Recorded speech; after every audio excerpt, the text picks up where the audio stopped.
ونذيرا وداعيا إلى الله بإذنه وسراجا منيرا فقد قال الله تعالى في كلامه المجيد والفرقان الحميد أعوذ بالله من الشيطان الرجيم بسم الله الرحمن الرحيم وقضى ربك ألا تعبدوا إلا إياه وبالوالدين إحسانا إما يبلغن عندك الكبر أحدهما أو كلاهما فلا تقل لهما أف ولا تنهرهما وقل لهما قولا كريما صدق الله العظيم وصدق رسوله النبي الكريم ونحن على ذلك من الشاهدين والشاكرين إن الله وملائكته يصلون على النبي يا أيها الذين آمنوا صلوا عليه وسلموا تسليما اللهم صل على سيدنا مولانا محمد وعلى آله سيدنا مولانا محمد কে আছে রে এদরাতে বুঝবে আমরার বেদনা বুঝবেন যিনি আছেন তিনি ওই যে সোনার মদিনা আল্লাহুম্মা সাল্লি আলা سيدنا مولانا محمد وعلى آله سيدنا مولانا محمد الحمد لله ঐতিহ্যবাহী পূর্ব জাদুরগুল জামে মসজিদ ও গ্রামবাসীর উদ্যোগে আয়োজিত আজকের এই তৃতীয় বার্ষিক ওয়াজ মাহফিলে সম্মানিত সভাপতি সাহেব ও দূর দূরান্ত থেকে আগত মুসল্লিয়ানে কেরাম এবং পর্দার অন্তরালে অবস্থানরত আমার শ্রদ্ধেয় মা ও বোনেরা, আমরা সর্বপ্রথম মহান আল্লাহ তাবারক ওয়া তাআলার দরবারে লক্ষ কোটি শুকর সুজুদ আদায় করি, যিনি আমাদেরকে অত্যন্ত দয়া করে ভালোবেসে আজকের এই মজলিসে হাজির হওয়ার তৌফিক দান করেছেন। এই জন্য আমরা সবাই ধীরে সুরে বলি আলহামদুলিল্লাহ। নবী করিম সাল্লাল্লাহু আলাইহি ওয়াসাল্লাম বলেছেন, মাজালিসুল ইলম হিয়া রাউযাতুম মিন রিয়াদিল জান্নাহ। যে জায়গাটিতে ইলম অর্থাৎ কোরআনের কথা, হাদিসের কথা আলোচনা করা হয়, চর্চা করা হয়, সেই জায়গাটি জান্নাতের টুকরায় পরিণত হয়ে যায়। তো এখন আমরা জান্নাতের বাগানের ভিতরে বসে আছি। নবী করিম সাল্লাল্লাহু আলাইহি ওয়াসাল্লাম বলেন, যে সমস্ত জায়গায় কোরআন হাদিসের কথা হয়, আলোচনা করা হয়, সেই সমস্ত জায়গায় যদি কোনো মানুষ বসে, তাহলে তার প্রতিটা শ্বাস এবং প্রশ্বাসের বিনিময়ে 10 করে সওয়াব লিখে দেওয়া হয়। সুবহানাল্লাহ বলেন। যাই হোক, আমাকে দেওয়া হয়েছে মাতা পিতার গুরুত্ব সম্পর্কে কিছু আলোচনা করার জন্য। অল্প কিছু কথা বলবো। আমরা সকলেই জানি মানুষের প্রধানতম ফরজ হচ্ছে আল্লাহর উপর ঈমান, তার উপর নিষ্ঠা এবং আনুগত্য প্রকাশ করা।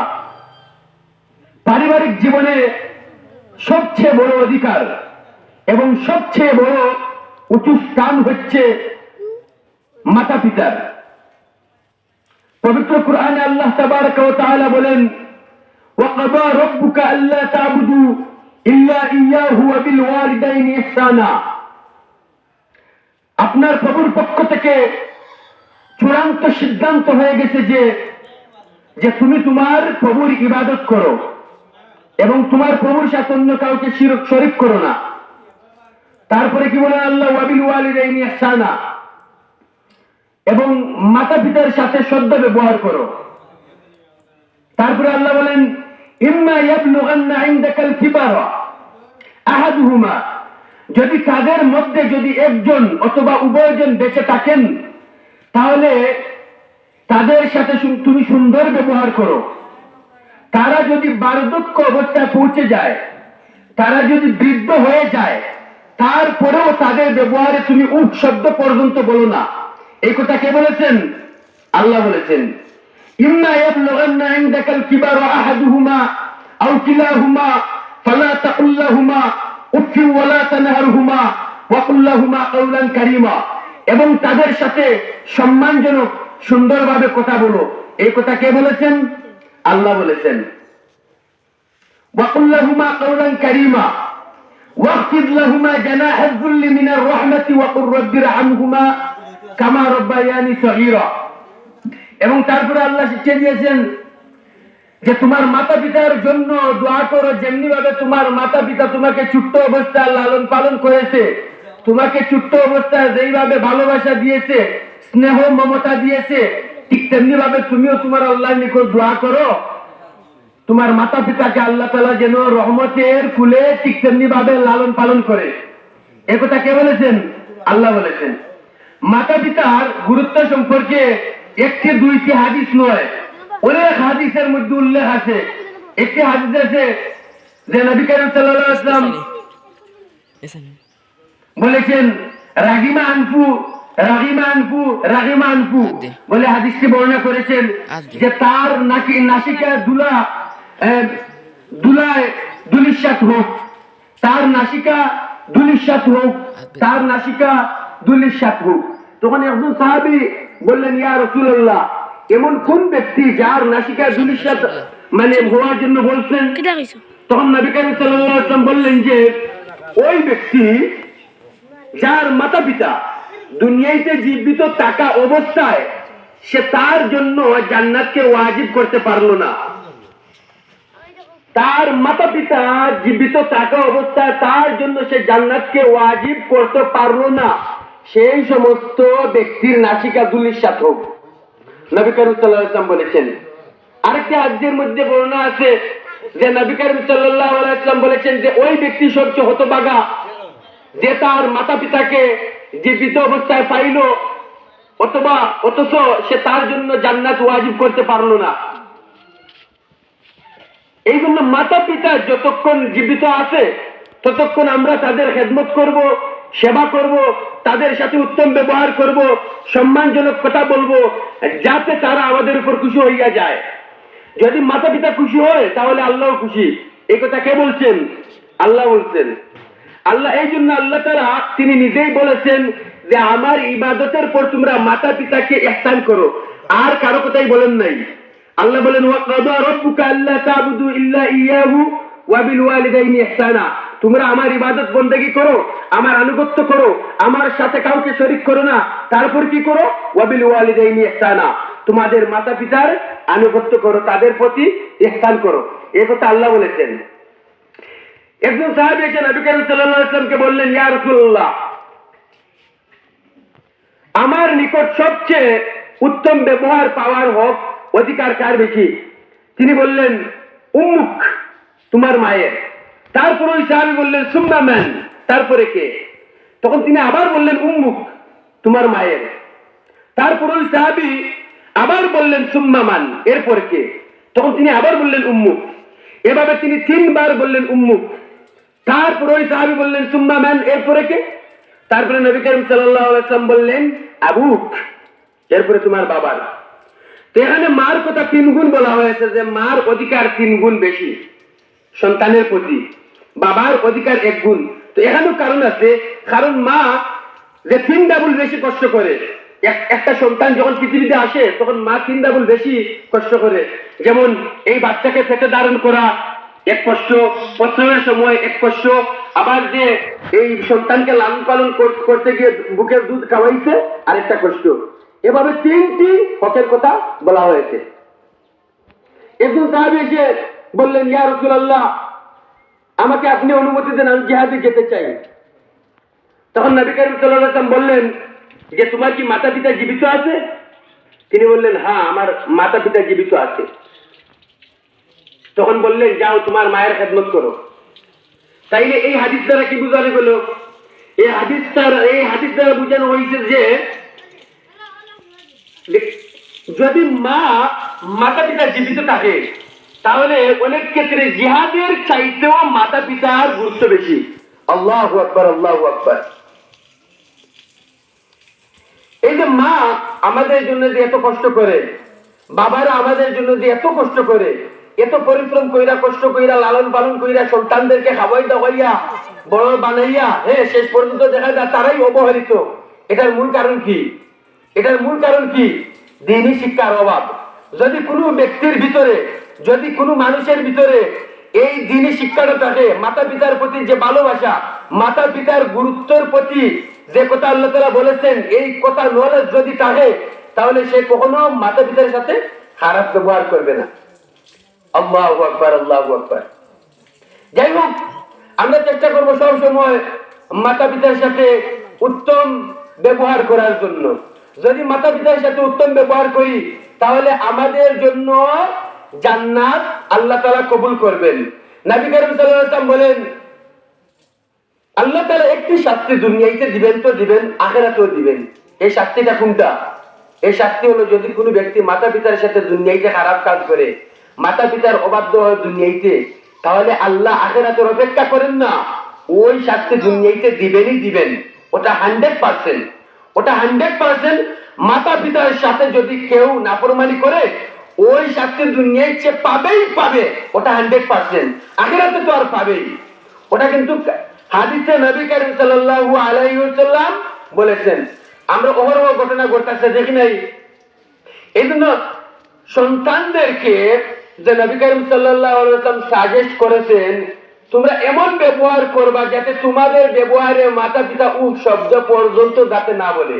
যদি কোনো মাতা পিতা বিন্দু পরিমাণ উফ শব্দ যদি বলে ফেলে, মানে মনের ভিতরে আঘাত পাইয়া যায়, তাহলে কিন্তু তোমার সমস্ত আমল বরবাদ হয়ে যাবে। তুমি হজ করো, একজন ব্যক্তি আছে, সে কিন্তু 15 বার না 20 বার হজ করছে, কিন্তু তার একটা হজ কবুল হয় নাই। তখন সে ঘুমের মধ্যে হঠাৎ স্বপ্নে দেখলো যে তার কোনো হজ কবুল হইছে না। তখন সে হতাশ হয়ে গেল, কেন কবুল হইল না? একজন আলিমকে গিয়া জিজ্ঞেস করলো, হে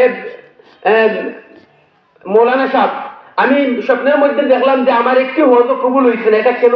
আমি তো এত হজ করলাম, এত টাকা পয়সা খরচ করলাম, তারপরে আমার হজ কেন কবুল হইল না? তখন আলিম বললেন, তুমি কি তোমার মাতা পিতার সাথে কি জীবনে খারাপ ব্যবহার করছিলা? তখন সে বললো, হ্যাঁ, আমি তো একদিন আমার মাকে আমি লাথি দিয়েছিলাম। হ্যাঁ হ্যাঁ, তুমি লাথি দিয়েছো? আরে বেটা, তুই কি বলো? তুমি যদি কিয়ামত পর্যন্ত হজ করো তাহলে তোমার একটি হজ কবুল হবে না, কারণ তুমি তোমার মায়ের কাছ থেকে এক কমালো। তোমার মাকে কষ্ট দিয়েছো, তুমি কি হজ করলে হজ কবুল হইবে? কবুল হইবে না। নবী করিম সাল্লাল্লাহু আলাইহি ওয়াসাল্লাম একটা কবরের পাশে গিয়ে যাইতেছিলেন, হঠাৎ কবর থেকে আওয়াজ আসলো, ইয়া রাসূলুল্লাহ, ইয়া হাবিবাল্লাহ, আল্লাহর রাসূল, আমার কবরে খুব বেশি আযাব হইতাছে, আমার জন্য আপনি আল্লাহর কাছে দোয়া করেন। নবীজি হাত বাড়িয়ে আল্লাহর নিকট দোয়া করলেন, ইয়া আল্লাহ আপনার ওই বান্দাকে ক্ষমা কইরা দেন। আল্লাহ সাথে সাথে কি করলেন? নবীর দোয়া ফিরিয়ে দিলেন, নবীর দোয়া কবুল করলেন না। নবী করিম সাল্লাল্লাহু আলাইহি ওয়াসাল্লাম বলেন, আল্লাহ আমার দোয়া ফিরিয়ে দিলেন কেন? তখন আল্লাহ বলেন, তুমি যার জন্য দোয়া করতেছো ওই ব্যক্তি কি করছে জানো? ওই ব্যক্তি তার মাকে কষ্ট দিয়েছে। যতক্ষণ পর্যন্ত তার মা তাকে ক্ষমা না করে দিবে ততক্ষণ পর্যন্ত আমি আল্লাহ তাকে ক্ষমা করব না।